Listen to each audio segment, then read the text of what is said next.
This podcast is brought to you by Craft Beer and Brewing Magazine for those that love to make and drink great beer. To learn more or to subscribe, visit beerandbrewing.com or find us on social media at Craft Beer Brew.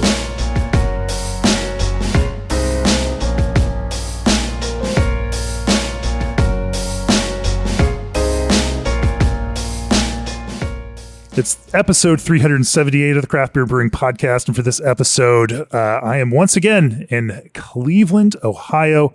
Joining me for the second time on the podcast is Steven Pauwels. Welcome to the podcast, Steven. Thank you. Thanks for having me. You're in a new role now as co-CEO here of Great Lakes Brewing. And, obviously we've been friends for a long time. You appeared in that very 2018, very early days here of the podcast. And of course, we first met brewing at the Brewers Retreat at Devil's Thumb many, many years ago. Yeah, I know, right? How things change over time, right? Here we are in a new place and a new time. Also joining us is brewmaster Mark Hunger from Great Lakes. Welcome to the podcast. Thank you. Glad to be here. Mark, you're a long timer here at Great Lakes. A little bit. 27 plus years now, huh? That is correct. Man, seen a lot of change. And, but Great Lakes is this kind of classic brewery that maybe flies under the radar a little bit, in some of the craft beer circles. And I'm looking forward to digging in. Obviously, you brew a lot of lager here. You brew some really classic beers like Edmund Fitzgerald Porter, classic, but kind of small, like not a huge volume beer, but one of those things when people think about porter, they think about Edmund Fitzgerald. But the biggest thing you brew when we're getting into the season right now is Christmas ale, of all things.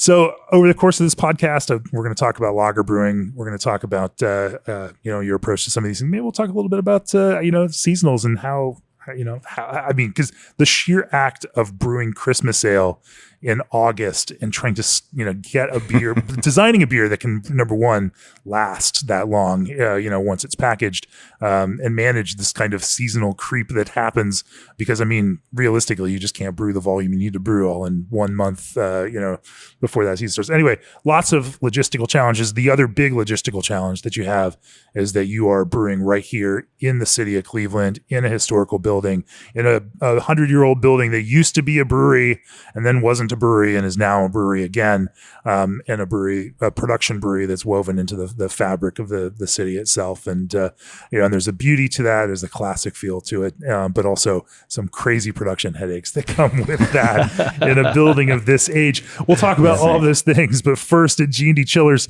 they always strive to build great chillers. Partner with them as you build great beer, but don't just take it from me. Hey, this is Josh Erickson of Jafuncta Brewing in Mandeville, Louisiana. The team at G&D were a critical part of our 10X expansion, always just a phone call or email away. And thanks to their superior equipment, technology, and documentation, commissioning our new chiller was smooth and straightforward. Now we can't wait until we need to upgrade our existing chiller.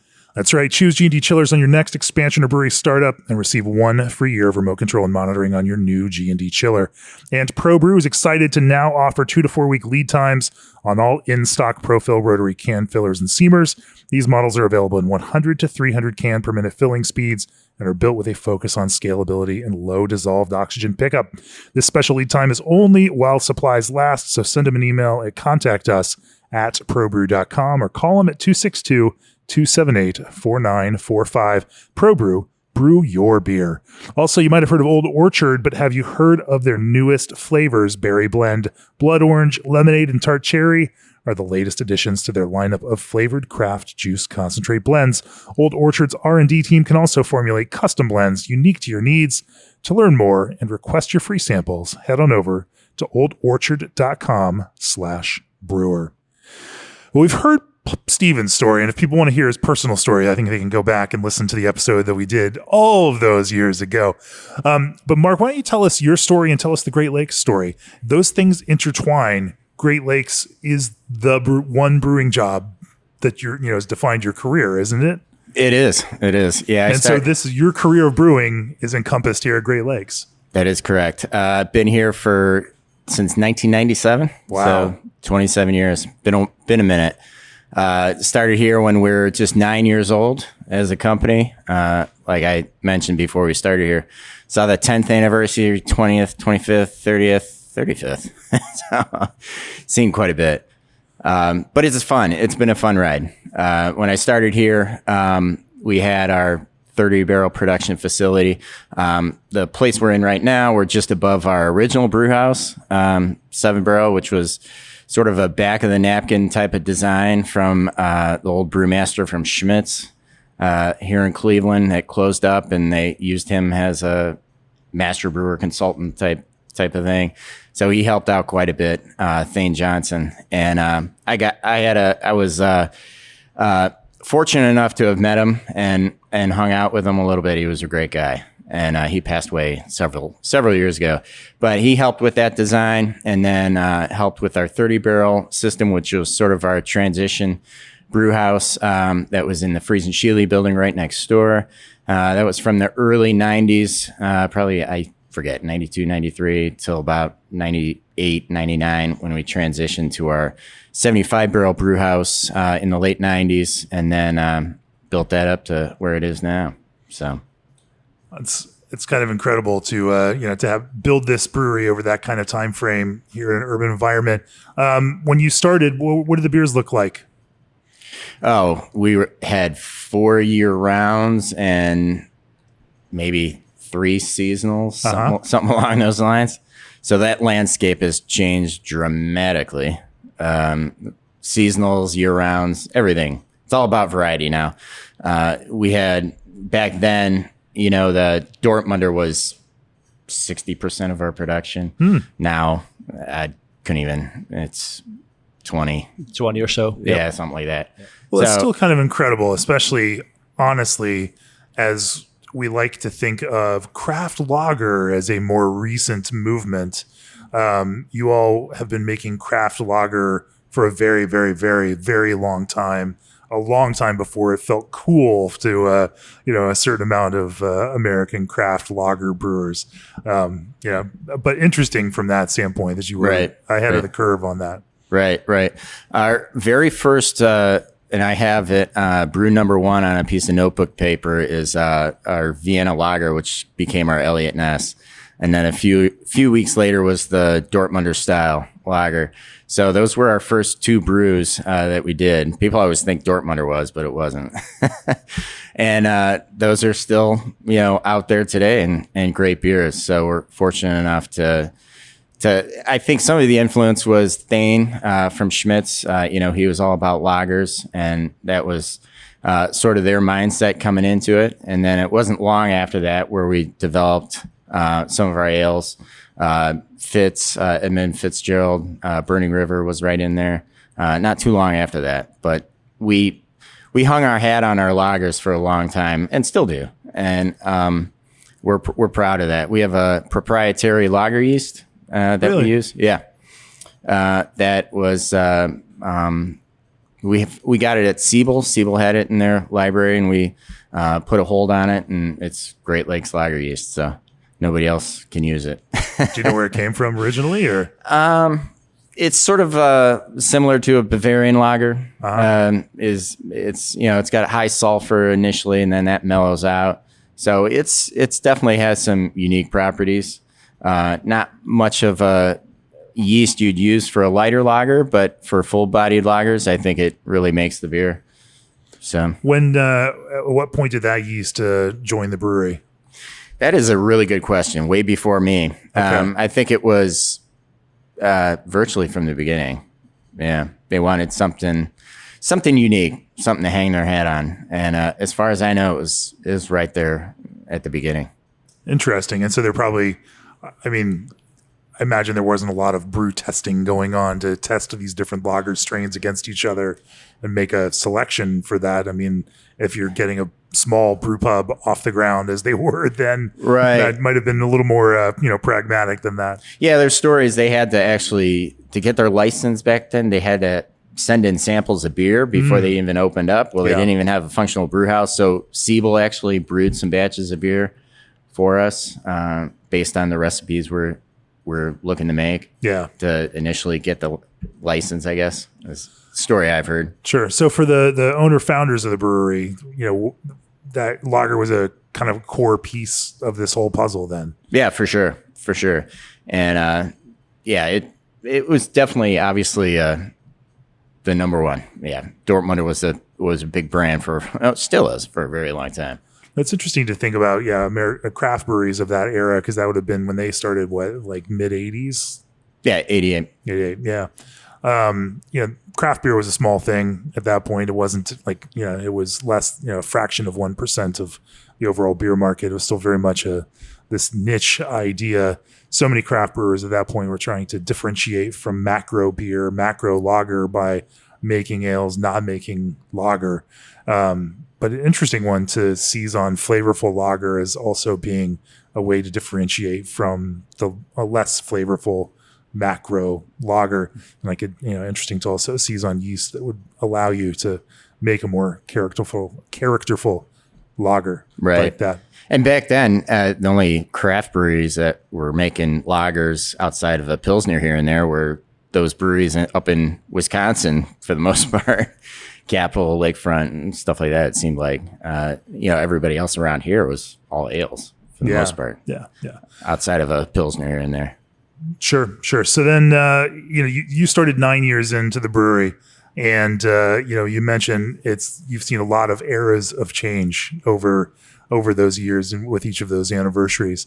And of course, now that Steven has joined the business, that change continues to develop. You're continuing to work on new things because still, as important as that kind of history and tradition is, it's also important that you stay current, and, distributors need certain things, sure. Audiences want certain things, and it's important for that brand to evolve.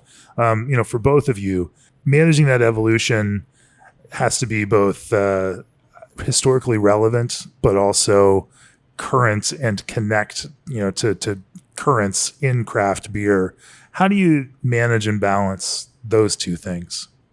Well, there's a lot going on there. That's a tough one. I think when it comes really from my perspective, I think you have to look at how many SKUs, just for really practical, right? How many SKUs do you have, and how many can you manage in your operation?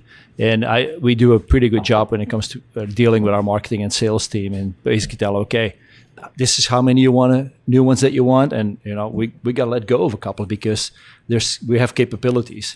We have constraints that we have to work with, and we have that kind of really good. We really go through that really easy. Like Mark was saying about Burning River being one of the first beers. Well, last year we said goodbye to Burning River. It's a pale ale, and it was a great beer. But if you didn't mention that, I was going to bring it up. That was tough to let go for a lot of people, but times change. Yeah. And you just have to move on. I think the last couple of years, what we've done is we kind of widen, the portfolio that we had. Fruited beers are in there now, more to focus on IPAs that we didn't have in the past. So I think those changes, and maybe some more barrel-aged beer. So we kind of spread, what we have to offer quite a bit. And I think that, that's really what you have to do nowadays as a craft brewery. I think you can still survive if you're just an IPA brewery and say, okay, here we are. We have 10 different IPAs and we go, but we really didn't have a lot of IPAs to offer. So for us, it was, 50% of the market that we weren't playing in, and now we are. So that's true. I guess we can talk about Midwest IPA at the end of the podcast here too, because you've got some and it's on the menu. And I had some when we were eating lunch earlier. And I've been talking a lot about Midwest IPA. We can talk about that later. I'm really curious to talk about some of the lager evolution and the way that you all have been brewing lagers, especially how you brew lagers at a large production scale in an urban brewery here, with all the other challenges that you have, and you develop some efficient production methods. But also, ways that you achieve that kind of, flavor and character, making these lagers so that they are also flavorful craft beers and not just, an analog of macro lager. Before we talk about that, experience distinct transparency and juiciness with Omega Yeast's Daybreak 5. Using their Lumina technology, Omega genetically eliminated haze in the popular British 5 strain, allowing you to preserve the fruit-boosting prowess while achieving crystal clarity. It's perfect for modern West Coast IPAs. Learn more at info@omegayeast.com. Seam defects caused by minimal overlap may not be immediately apparent, but they can become problematic during distribution, leading to leaky pallets. Just because you're not experiencing leaks at your facility doesn't mean you're entirely safe. RSS Macklin offers training to help you understand not only what's happening to your can seams, but also what you can do to fix it. Their comprehensive training ensures that you are equipped to identify and make proper corrective actions before they escalate. Visit them at rssmacklin.com. That's rssmacklin.com. or email service@rssmacklin.com. Also, if you're a brewery or a distillery in planning or interested in adding a brewery or distillery to your existing craft beverage business, visit breweryworkshop.com now and secure your spot in our very soon upcoming brewery and distillery workshop, September in Fort Collins, Colorado. Opening or purchasing a brewery or distillery today is rife with challenges, and the things you don't know that you don't know could be the difference between success and failure. Invest in the success of your business with this 4-day intensive filled with panel discussions, small group sessions, technical tours, and more. Learn more at breweryworkshop.com. All right, Mark, let's talk a little bit about lager brewing. Explain the kind of the brew house setup and the kind of overall process that you all take. It's a 5-barrel Mueller brew house. You have a room of fermentation tanks here. Geometries are such in order to fit them under the roof constraints. So they tend to be, they're not horizontal lagering tanks, but they're definitely shorter and squatter, than typical, conicals at a production brewery. And you all use pressure fermentation to kind of keep that process efficient and moving forward. Kind of give me an overview of your lager brewing process. Yeah, way back in the day, they actually had some horizontal fermenters, and that obviously for production reasons, they knew they were going to be focused on lagers, and those obviously got taken out for more of the uni tanks. But like you said, we have a 5-vessel brew house, 75-barrel Mueller brew house, which was heavily modified back in 2010 for better efficiency. Get it updated to more the new standards of efficiency, and we're able to, especially with the lagers, Dortmunder, about 8 brews a day. Every 3 hours we can start a brew, so we shoot for about 8 brews a day for Dortmunder especially. Some of the other styles are a little less production, but we have in our cellar one, we have 40 plus tanks, 3 different manufacturers. First of the tanks being the Mueller that came with the brew house. Those have a certain height and width ratio, which I forget off the top of my head. But as we switched to other manufacturers, we stayed with that ratio, just so that was not a factor. Kept because you've got your fermentation program dialed in and it works well at that. Yeah, it worked well. Yeah. And right, wrong, or indifferent, whether it would change our profile or not, we just kept it the same. So as Mueller, we went to JV Northwest and then SFI tanks. So we had 3 different manufacturers there, and they all have that same ratio. And then, like you said, you pointed out pressure fermentation. We've been doing that for 20 plus years, probably close to 25 years. It's over 20 years. One of our earlier employees here took a class over in Europe and learned about the process, fermenting under pressure. And as you add pressure, increase the temperature. There's 3 different stages of the fermentation process. It's just starts off with no pressure at 55 degrees, and then adds a half a bar of pressure, increases the temperature 5 degrees or so, and then goes up from there to the final step of a 0.8 bar of pressure and up to 65 degrees. So that increased pressure and increased temperature, because of that process, we're able to then, after the fermentation is done, of course, do our diacetyl rest, VDK checks, and then we cold cool it for 7 days. So, and typically how many days does that fermentation typically take? It's never usually more than a week. So sometimes we have a lager. Our lager is a very, you could set your watch to it. It's very dependable. It's it's a very good, easy yeast to work with. And so if we ferment in 6 days, we cold crash for 7, we've pushed lagers out in 13 days. So, which is not unusual. That's fast. Yeah.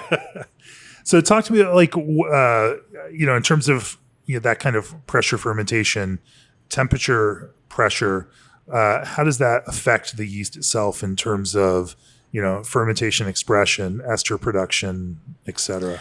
I mean, we've basically, what the aging would do to a lager is done during the pressurized and increased temperature. So all this yeast has a lot of sulfur that would have to be lagered out. This sort of burns off during that process.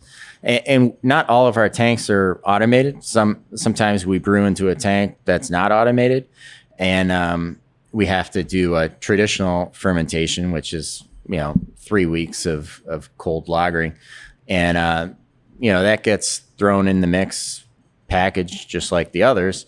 And during sensory and stuff, there's really not any difference. That's kind of fascinating to me, and it seems. I mean, obviously, there's a lot of talk and buzz about pressure fermentation, and home brewers that love it, and some pro brewers that insist that they have their own opinions of it because for varying reasons. But the truth is in the taste, and if you get into that and in a sensory environment, it's producing the same result for you and hits that beer exactly the way that you want it. Then certainly. It sounds like a highly efficient system. What are some of the challenges of brewing that way? I mean, the automation, you got to be on top of it. It's not cheap to begin with. There's a density sensor that measures the density of the liquid that's in the tank, and those are some are fairly dependable, others are not. You always have to recalibrate them. You have a valve that'll adjust the top pressure and a pressure transmitter on the top of the tank. And then all that's got to be programmed into the computer. Once you drop to a certain gravity, it'll start increasing the head pressure, let the temperature rise up. And that program's got to be followed, obviously. Otherwise, it's not going to do what it's supposed to do. You can trust the machine more than you could trust a human being to go adjust a tank like that. We check it daily, no matter what. There's people in here on Christmas morning checking the tanks and making sure they're following their program. And I've gotten many calls, on Saturday morning or whenever. Hey, this isn't following the program, and what do we do? And there's certain tricks that you can to fix it, and sometimes you just got to go long. When we say long, it just goes the regular lager fermentation. So when you say it's not following the program, what happens when it's like, how would it not follow a program? Mostly the density transmitter is off. And that runs the show. So if Dortmunder's 14 Plato, a trigger point to change the settings is 12.9 degrees Plato, and if it's 12.5 degrees Plato and the density transmitter is reading 14.5, it's always going to be behind, or it's reading way low and it's jumping ahead of the program quicker than it should. So it's always a challenge. It's like the old phrase, trust but verify, right? Yes. Yes. You've got the machine to do the work, but then you want to make sure that it's doing it because you don't want to afford to lose a couple hundred barrels of beer just because of the faulty density. Funny thing is, some of the older transmitters that we have that are 20 some years old are some of the most accurate. And some of the newer ones are more challenging, we'll say. Interesting. So with Dortmunder, this is a classic recipe. Obviously, I assume you didn't write the recipe, you inherited this recipe. How has that changed over the last 30 years of brewing it? Because every recipe has changed in some way or another. That the ingredients that we have now are a little different than what those ingredients were then. It's now being brewed on a different system than it was then. How would and then of course you want it to taste the same. And so sometimes recipes have to change in order for it to taste the same. Have they gone through, any evolutions along the way? I've noticed years ago, I think we had a little more body in it. I think our ending gravity was maybe a touch higher 25 years ago. We all liked sweeter beer back then, I think. Yeah. The two-row malt now, the diastatic power of it is so high. Yeah. And converts so easily. Everything, especially at that gravity, it tends to want to ferment a lot drier. So, I mean, that's been a little bit of a change, I think. And so you've let that happen with following the ingredients, but also people's taste and palates are happier with drier lager these days, right. And so it kind of goes because you certainly could have kept it that sweet and changed your process in order to to hit that if you wanted to, but you let it kind of go that direction. But I mean, we tried to make some corrections, higher mash temp, stuff like that, to try and keep a little bit of that body. Sure. Yeah, I think one of the other things that we changed a little bit is just the drinkability was, to me, when I came here 2 years ago, was drinkability. I could have 2 dorts, but then I was like, oof, I'm going to struggle with the third one. So we did a little bit of work on that just to give it a little bit more drinkability. And that was just a pH adjustments, basically. Yeah. And then also, I think that yeast, what I like about that yeast is the SO2 that it produces, just from a shelf life stability. And I'm not sure if that sulfur is as a byproduct of the pressured fermentation or whether it is. Do you see that also on the regular fermentation? Yeah, we see it on the regular fermentation. So it's really, as well. it's the yeast. It's just, yeah, because a lot of time SO2 can be stress factor, right? But it looks like it's just inherent to that yeast. Yeah, that yeast, it throws off a lot of sulfur, but it's a natural antioxidant, really. Oh, it's beautiful. Yeah. Dortmunder is, you have to be a brewer here to appreciate Dortmunder like out of a fermenter or the day of packaging, because it has a high sulfur. To me, Dortmunder is perfect 7 to 10 days after packaging. That sulfur sort of dissipates and it's right on. So rarely does the general public really get a Dortmunder with a lot of sulfur, because about a week, 10 days is where it really dissipates and is nice. Yeah, you mentioned that it's an antioxidant effect, where a lot of, brewers in their love or hatred of sulfur, can be kind of mixed. There are certain, brewers that love that, as the self-described like perfect matchstick or match strike of sulfur. And then there are others that are really trying to kind of work that out. But it's interesting you can use that as a functional tool for the preservation of the beer.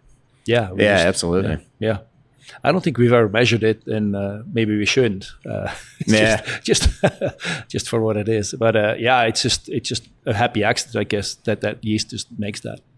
Yeah. Talk to me about drinkability, because I like this idea of trying to balance, because it has body, and even as I'm drinking it right now, like it's this is not a quote unquote crispy boy. It is a there is a nice body to it, and maybe not.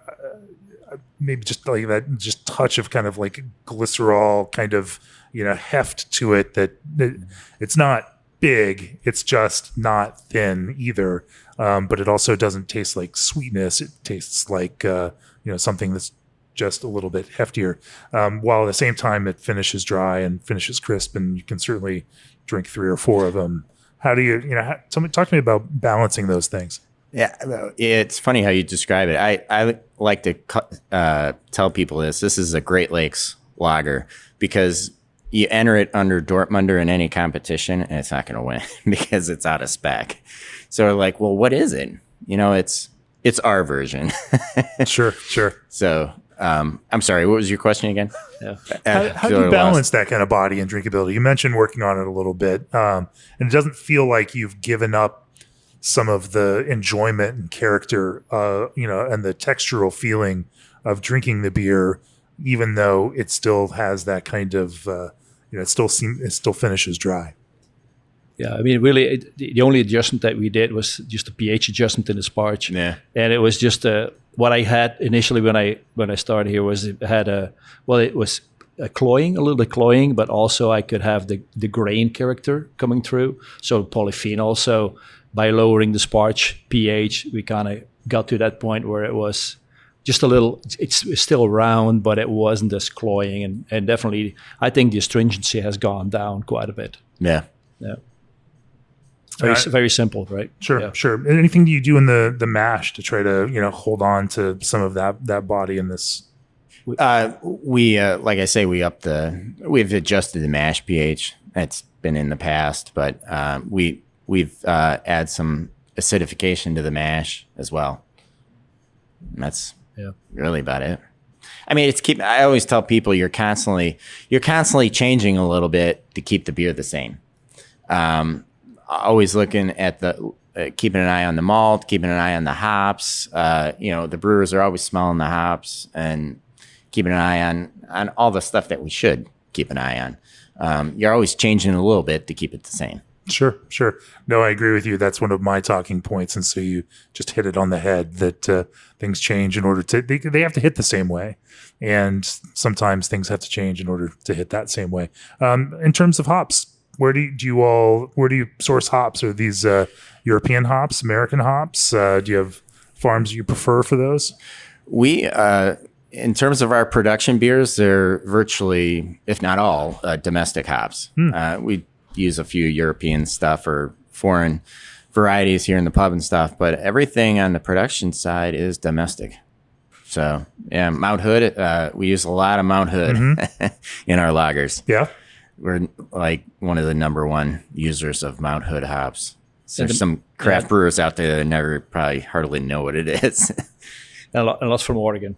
Yeah. A lot of Mount Hood from Oregon. Yeah. Virtually all from Oregon, I think. I've had some really great American lagers made with Mount Hood hops. In fact, one of them was our beer of the year for us a couple of years ago from Greenbench.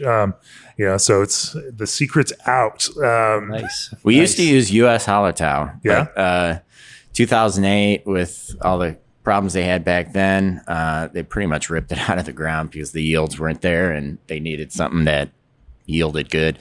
So it wasn't available, and we had to make a switch. Yeah. Well, let's talk about another lager that you make. But before we do that, Indie Hops breeds new hop varieties to help brewers captivate beer lovers. Brewers worldwide trust Indie's unique varieties, Strata, Lorient, Luminosa, Meridian, and Audacia, to modernize, brighten, and diversify their beer lineup. Indie also offers classics that thrive in Oregon terroirs such as Chinook, Crystal, and Sterling. Thoughtfully crafted and selected hops to meet your brewing needs. Visit indiehops.com/podcast to discover what's new in hop flavors. Indie Hops, life is short. Let's make it flavorful.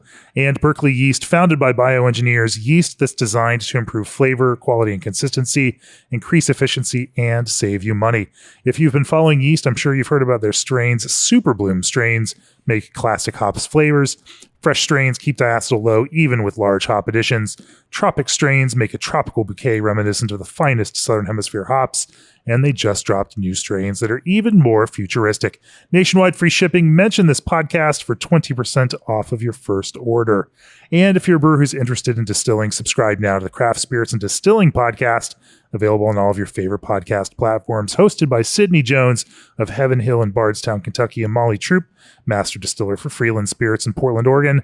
This podcast explores the technical and creative processes behind great spirits through conversations with some of the leading distillers working today. It's everything you love about the Craft Beer and Brewing podcast, but focused on distilling. Click on the link in the show notes to give it a listen. Where should we go from there? What's after Dortmunder on the lineup of classic Great Lakes craft lagers?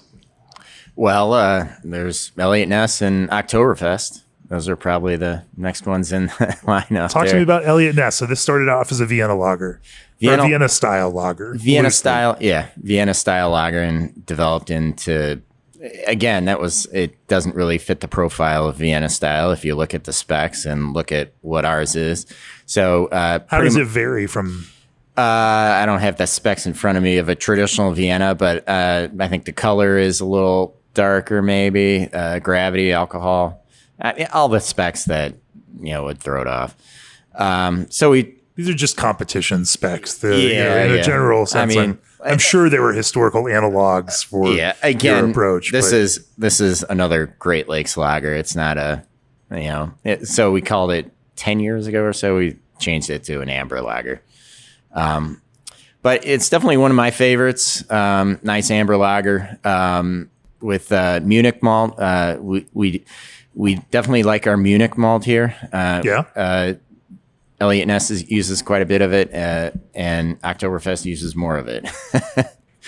So again, all Mount Hood hops in both of those beers, and fermented the same way as Dortmunder, same yeast, obviously, and it's one of my favorites. It's definitely as recently as sold well in the pub. I think it's our number one in Washington. DC, DC. Yeah. It's like I was in Washington DC, and it's like I was in heaven. Every bar, every account of ours had Elliot Ness on tap. It's so unusual. You don't see that as much around here. Is that just because now they have an amber lager and there's a market for amber lager, and there are not other breweries meeting?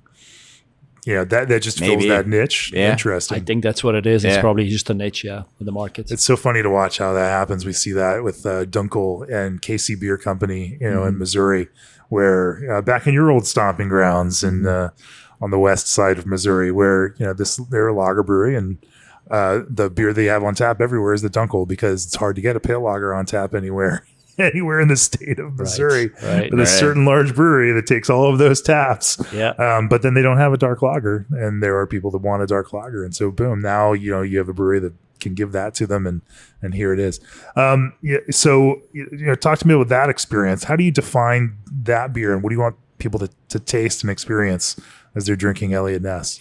I mean, Elliot Ness is a little more complex, obviously, than Dort. Nice malt profile there. With Dortmunder is a balance between the malt and hops, whereas Elliot Ness is, I would say, malt first, and then the hops complement it. Which I like. I'm more of a malt type of guy, and so that's and Oktoberfest would be that way too, obviously. If you don't know Mark, he loves malt. And Elliot Ness is just Munich malt, just kind of smeared on top of Munich malt. It's a chewy one. I always tell people one of the first production brews I did professionally was a Doppelbock. It's like ingrained in my head. It's like after I tasted it, this is the greatest thing ever. Since you love Munich malt so much, do you have a favorite Munich malt to use? We use Prairie Munich malt. Mm-hmm. So they make a good Munich malt. And it's before that, it was Cargill when they changed names. But we've used them for, I think, as long as I can remember. So we've done some trials last year with different Munich malts, especially when it came to Oktoberfest. Yep. Just trying to figure out, what's the best profile that fits that beer. And I think in the end, we came back to Prairie malt is the best one. Yeah, we've circled around several times. Yeah, I'm a believer that it's a great malt, don't get me wrong, but you want to be careful having all your eggs in one basket, and you always want to back up, right? So you're always, when you have that much reliance on one malt, I'm always looking for, what if something happens to this? You want to back up. You want to know what's out there too, yes, so that if exactly. you have to move, you always can. Right. And you also want to, reconfirm, you have your assertion, and you want to test that assumption and make sure that it stays correct, for you, and that things don't hit in a different way. Right. And we tried some different malts, and like Steven said, it just didn't. You could tell it was different. Yeah. So how does that test process look at your all scale? I mean, I think at that level, we didn't do it on our pilot system. We did a tank with a different Munich malt, and because you do have a very small pilot system right next to the main brewery, for doing those brew tests. And when you get in the lagers, there's no automation on that. So if you do a lager, it's in there for a month. So it really bogs stuff down. So we have the ability with the volume that we have over there. If something is just a little bit off, we can blend. So if if we're going to change something in a batch in a tank over there, we always have a backup, a tank coming in right before it or after it. That if something's a little different, we can always blend it. And once it's not going to be that big a difference to where you can still taste it through a blend.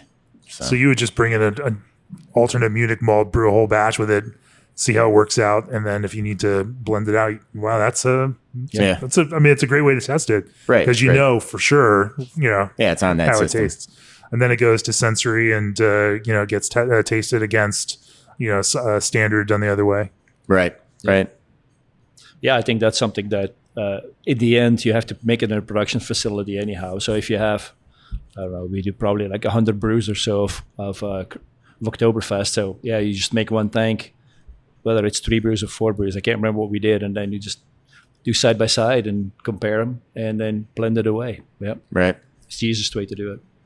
I mean, in the height of the production, we're pulling out 3-4 more tanks of Oktoberfest a week. So, in Oktoberfest is when we did those trials with Munich, we did it with Oktoberfest because it's literally almost 50% of the malt bill. Right. So whereas Elliott Ness it gets buried a little bit in some other specialty malts, so you can't really tell as much. So we definitely try it on Oktoberfest.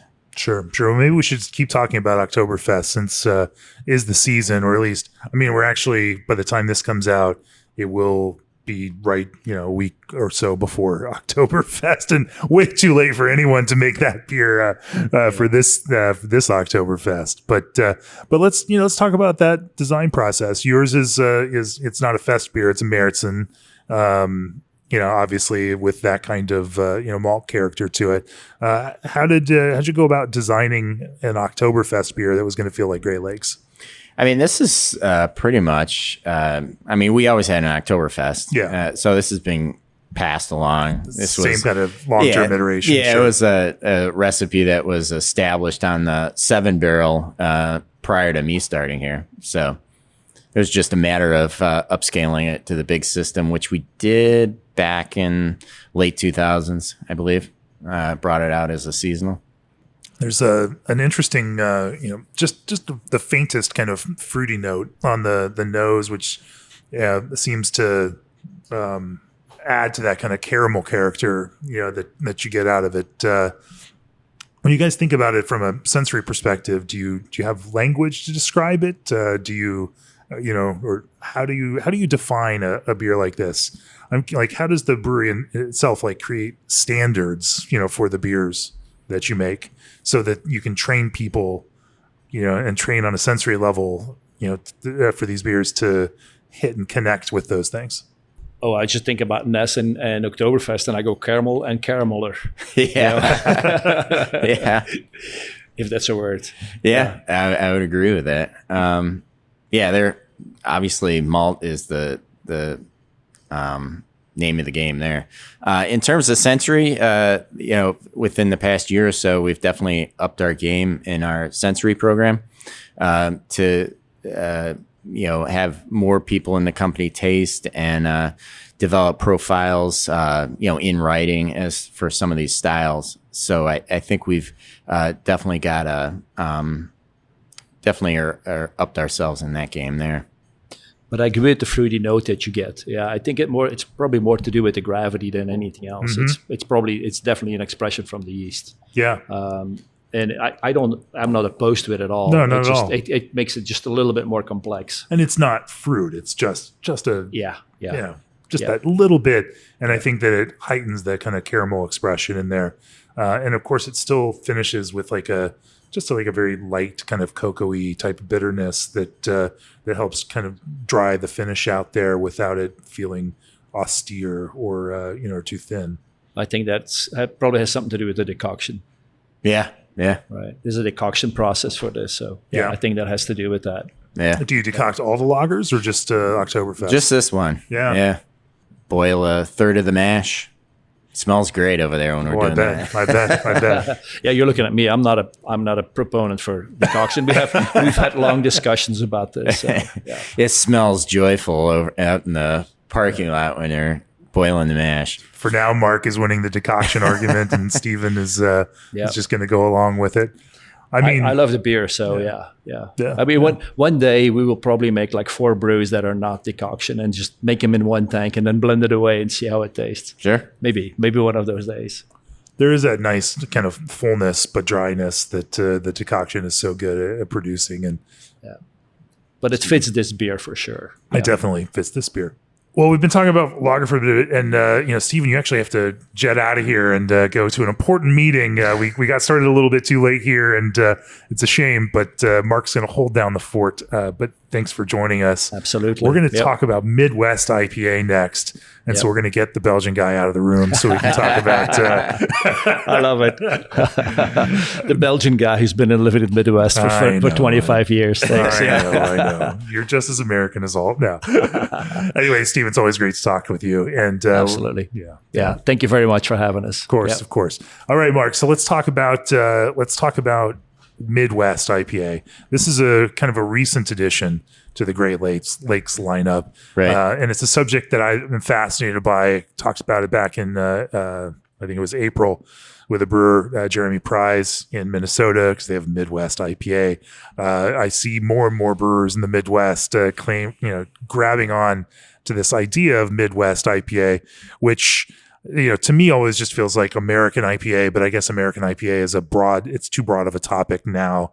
And it's just cool to claim something like Midwest IPA to connect with Midwestern drinkers. Right. As you all set out to create a beer that you call Midwest IPA for Great Lakes, how did you start thinking about that? Talk to me about that, the kind of formative process that fed into that.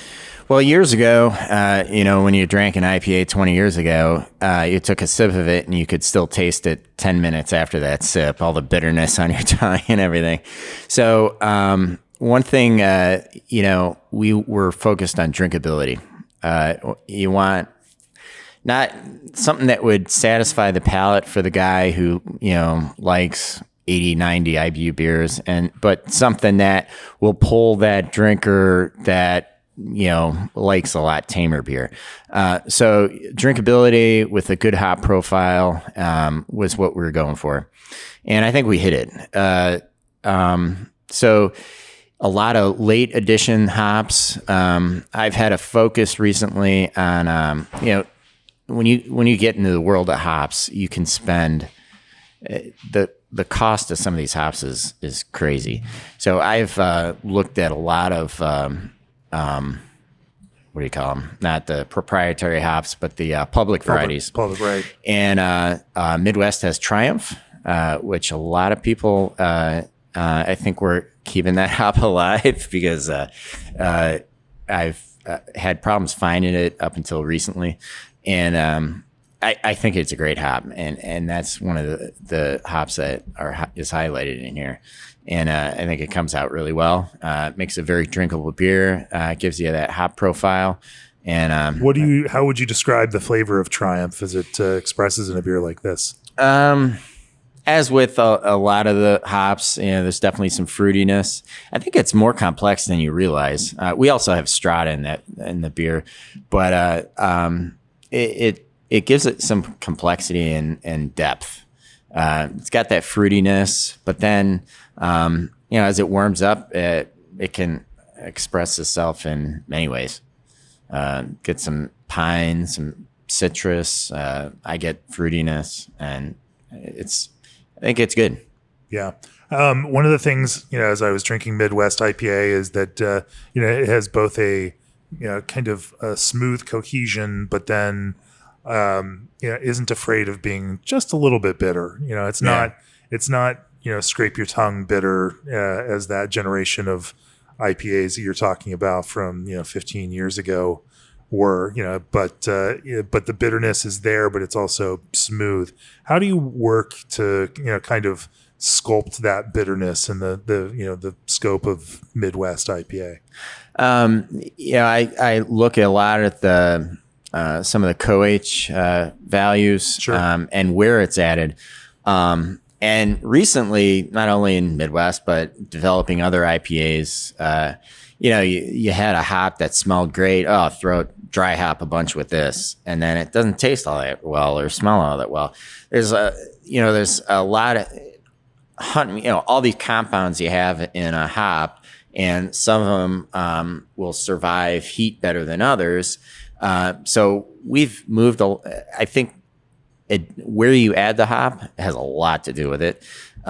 Whether it be in the whirlpool versus dry hop, we've totally made huge improvements on certain beers just by taking a hop from a dry hop and put it on the whirlpool side. Like what hops have you found they're pretty sensitive around that?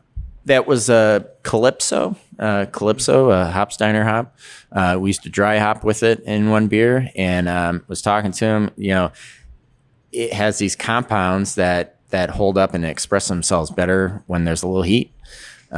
Moved it to the whirlpool or like the very last edition, and it improved greatly. Huh. So it's survivable compounds that are in hops, and I think it's a good thing to pay attention to. Are there any other hops that you found some benefit from moving them around in the process? Azaka is more for cold, dry hopping after fermentation versus hot side. Definitely notice that. Idaho 7, I think, is more on the hot side versus dry hop. We use a decent amount of that, not in the Midwest, but other beers. And that's something that I've been paying attention to recently, and actually have moved some stuff around, and it's helped quite a bit. Interesting. So with Midwest, you're an avowed malt fan.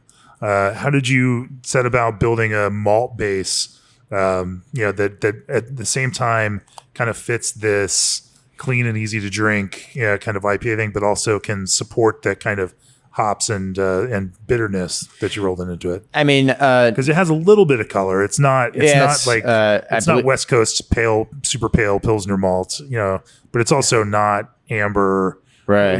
It's not like that kind of old school IPA. I believe it's pretty basic malt profile there. I believe we had a little honey malt to give it that little color and a little depth and character. But you don't want... otherwise, it's just 2-row? Yeah. So we wanted the hops to jump out. We didn't want any big malt profile to take over the hops. This is an IPA, so we wanted that expression to come out for sure. Yeah, even though it's Midwest IPA, so it can have a little more malt than. Yeah, for sure. So then, talk to me about what that feels like for hop additions, through the beer. Are you building layers of hop flavor, with multiple hot side additions, or are you kind of backloading things into whirlpool as is the current fashion? Yeah, these are. It's pretty much the current fashion. IPA. Yeah. It's all late editions. Nothing at the beginning of the boil. It's all on the late side. Which is little from old school brewing. It's a little unusual, but sure.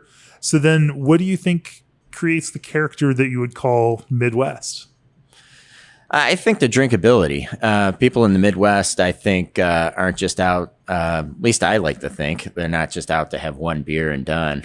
They like to have a handful of them, and I think you can do that with this.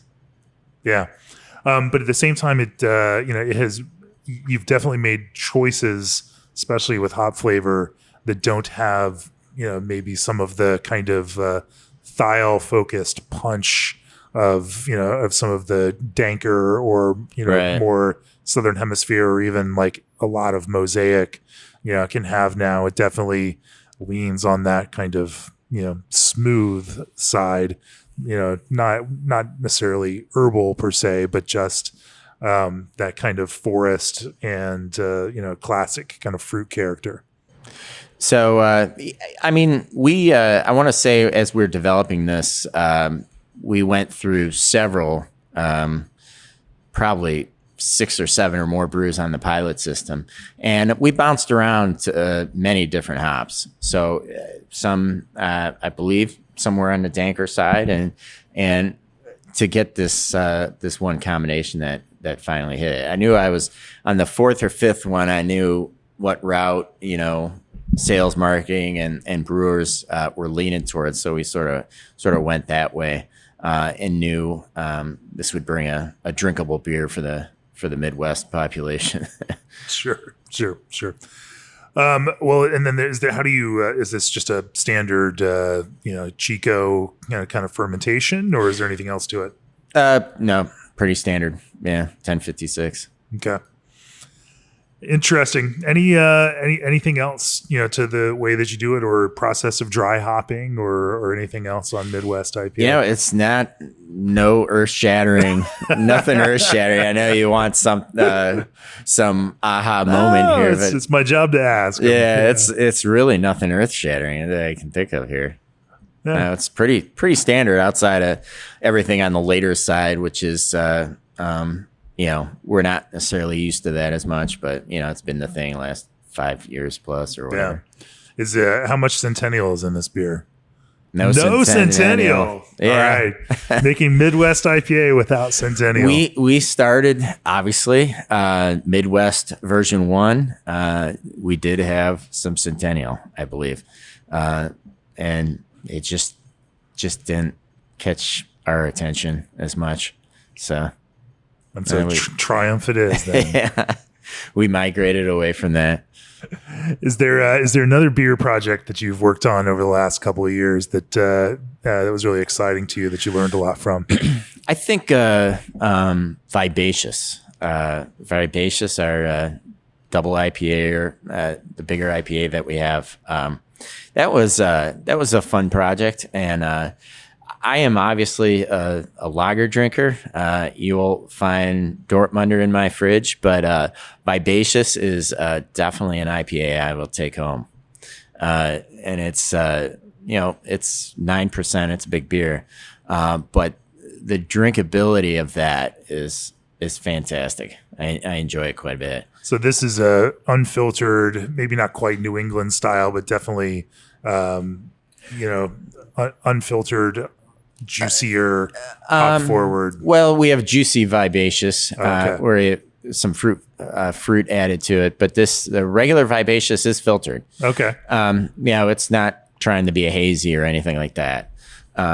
We use London 3 yeast, but we do filter it through the centrifuge. So it has a little haze to it, but no, it's not a hazy. Sure.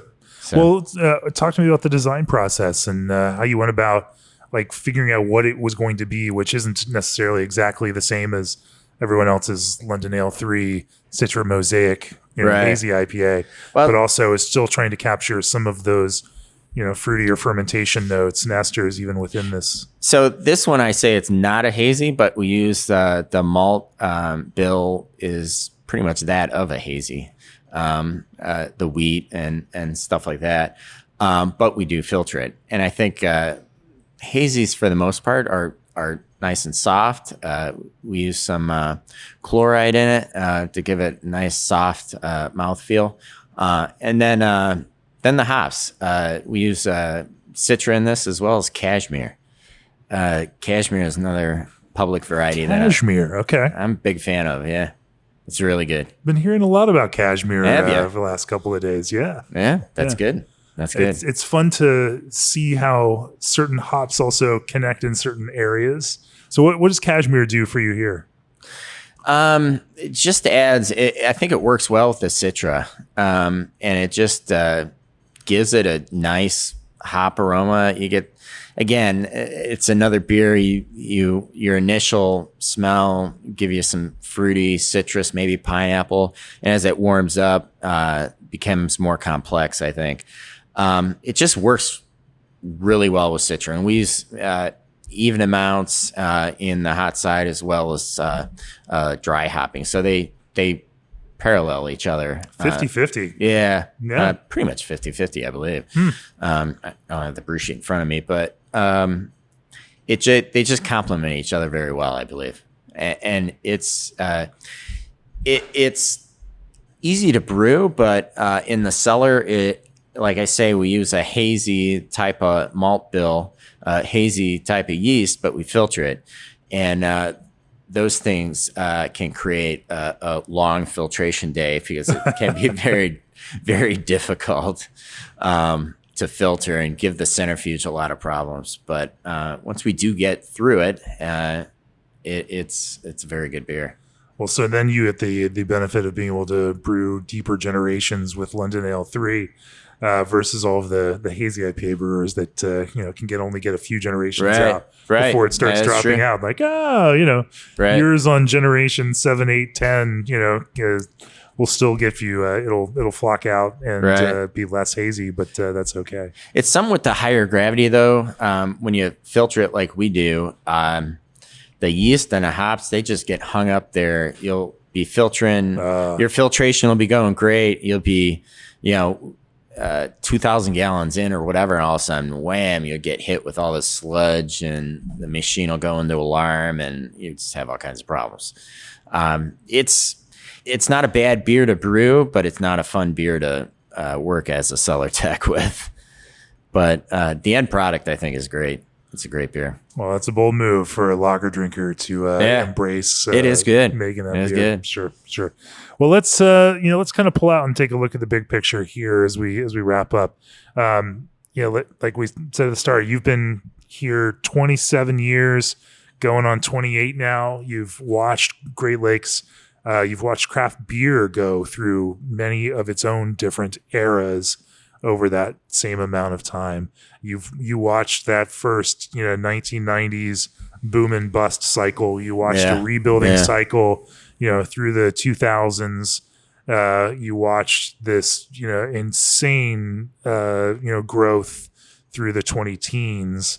And then you see a pandemic happen that changes our entire idea about the world. And here we are in 2024. Great Lakes is still here, still making lots of these beers that been making for a very long time. It's been this kind of consistent in this through line. Where do you see this? What do you hope for in the future? Where do you see Great Lakes continuing to go over the next 5 years? And if you think back and what do you think some of the best lessons are? If you look back deeper in your history here, that younger brewers could apply to the experiences, as they navigate the challenges of the current market. That's a lot going on there. I wasn't sure if you're going to ask about the industry in general or Great Lakes. 10, 15 years ago, if you asked me, where do you think the industry would be in 5 or 10 years? I would tell you, give you what I think would be a pretty educated summary of what I think would happen. Now, who knows? Sure. Who knows in 5 years? But Great Lakes, for the future, what kept us on the map is consistency and quality. You got to pay attention to that. You got to be clean. And for people who are coming into the industry, pay attention to the trends. Always want to be clean. Taste your product. Good brewers throw away bad beer. If something isn't right, get rid of it, type of thing. And that's what we've done. And quality is first. And for somebody, especially somebody who's coming into the industry, do your homework. I think some people jump into this industry and don't necessarily know all the ins and outs of it. Do your homework and know what's going on there, because it's more complex. What do you do? Drink beer all day? And it's like people hardly think it's a job, but there's a lot going on in a brewery, and it's more complex than I think the average Joe thinks it is. Yeah. And Great Lakes has built, a brand based on that kind of consistency and quality. And it's, some beers grow, some beers, are smaller now than they once were, but it's kind of incredible to still be, making some of these beers that have been with you from the very early days, Yeah. and finding the rest of the craft beer market and start catching up with some of those styles that you've been doing for a long time. It's funny to see it all come around full circle. Breweries are getting in the lagers now. Back in the 80s, the only people making lagers were AB and Miller and Coors, and now then of course we came on the scene making more craft lagers, but it's all coming full circle. People are making light lagers in a craft scene like we are too. So, and the other thing to keep in mind is that too will also change. Sure, that absolutely. This is maybe this is the decade of craft lager. Maybe it's not. Yeah, but you can't have tunnel vision. You gotta. But the decade after that is certainly going to be something different. Again, because every decade of industrial beer production for the last 200 years has involved pretty significant change. Style shifts, customer tastes changing, new technologies, wars, famine, panic. Pandemic, there's always something that like I say, you can't have tunnel vision. You gotta pay attention to everything, and see what the trends are and stuff like that. Well, Mark, thanks for talking with me here for the Craft Beer and Brewing podcast. It's been great been great to pick your brain. Choose G&D chillers on your next expansion or brewery startup and receive 1 free year of remote control and monitoring. Pro Brew offers 2 to 4 week lead time on in-stock rotary can fillers and seamers. Old Orchard is your go-to source for fruit-forward ingredients for some of the biggest names in the craft brewing landscape. Omega Yeast Daybreak 5 gives you juicy modern hop flavors without the haze. Take back control of your canning and seaming with the experts at RSS Macklin.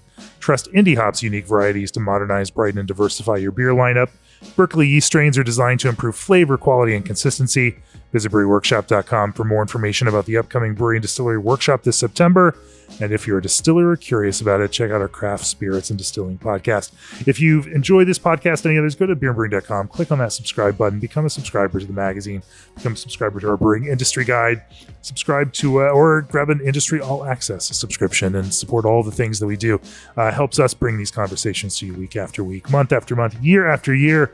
This is, year 7 of this podcast, year 10 for Craft Beer and Brewing Magazine, and we love bringing you content from classic brewers like Great Lakes.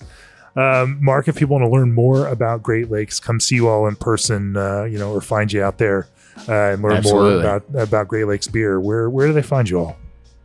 Where do you find us? Where do we find you? 2516 Market Avenue.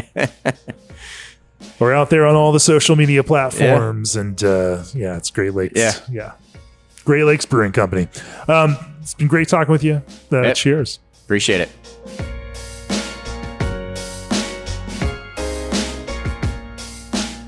This podcast has been brought to you by Craft Beer and Brewing Magazine for those who love to make and drink great beer. To learn more or to subscribe, visit beerandbrewing.com or find us on social media at Craft Beer Brew.